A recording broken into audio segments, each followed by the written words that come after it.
And now, where the river bends, what do a stamp, a bartender, a silent heartthrob, and a newspaper writer have in common? Well, I'm going to tell you in this bizarre twist of a story. Born Rodolfo Alfonso Raffaello Pier Filiberto Guglielmo di Valentina d'Antongola on May 6, 1895, in the Italian commune of Castellaneta, located in the south of Italy. The son of an army officer, Rodolfo was educated at a military school. He wanted to pursue a military career, but ultimately was denied. In 1912, he immigrated to Paris, France for a short time, and the following year found himself on a crowded boat headed for Ellis Island.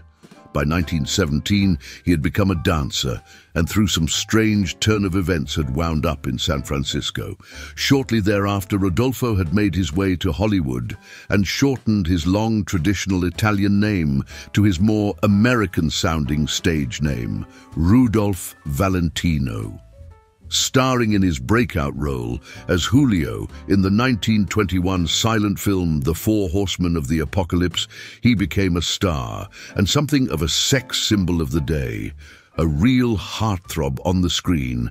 That all came to a tragic end with a sudden and very much unexpected death at the young age of 31. Now, there are several stories of how he died, but the story that apparently ended up being published by Esquire magazine is the one of a dirty bartender and foul play. That article would be read and stick in the mind of Gregory Clark, born 25th of September 1892 in Toronto, Ontario, Canada.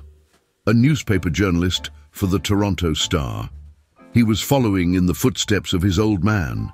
He failed his first 2 years at university before going to work with his father, Joseph Clark, as an editor at the Star. Greg would give them 36 years of his time and dedication, with a 3-year, willing or unwilling hiatus to be a part of the Canadian Mounted Rifles and fighting in the trenches of World War I. He seemed to accelerate as a soldier receiving the Military Cross for gallantry at the battle. Vimy Ridge, he made his way to the rank of major before returning to the Toronto Star and becoming one of the Star's top reporters. He worked alongside a young fellow at the Star, a name I'm sure you've heard of, a fellow lover of the outdoors that went by the name of Ernest Hemingway. Being the avid sportsman he was, Greg liked to fly fish, among other outdoor activities. And one of the hottest flies sweeping North America at the time was a fly dubbed the Assassin by friend and fellow writer John Alden Knight. John had made a name for himself as the inventor of the Solunar tables used to predict the best time to hunt and fish. But the name Assassin was just the latest name given to this fly that was imagined, developed and tied by Charles Langevin in the late 19th century. Charles eventually gave it the name the Langevin after himself. It literally was being called the deadliest fly of the time, racking up impressive numbers of fish of many different species for anglers throughout Canada and the United States in the late 19th through the early 20th century and well beyond. It never was intended to imitate anything in particular. In 1937, John Alden Knight wrote an article on the fly that was published in the popular publication Hunting and Fishing, and that year it was estimated that 500,000 were sold at one show in New York. But it was Gregory Clark who gave the fly its name forevermore, inspired by an article he read about how 10 years earlier a Hollywood icon was suspected of being killed by foul play from a toxic drink concoction.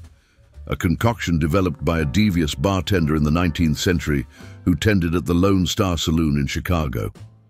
The style of drink was named after that man, and in 1936 so was a fly called the Mickey Fin. So popular for 100 years or more that in 1998 and again in 2005, the Canadian government made it one of the flies that appeared on a 50-cent stamp twice. And I didn't mention the Mickey Fin's original name, given to it by its creator Charles Langevin. He called it the red and yellow bucktail. Now you have a story to share with your friends when you meet. Where the River Bends. If you haven't already, make sure that you punch that subscribe button square on its red nose and turn on the notifications so you can be among the first to get new content.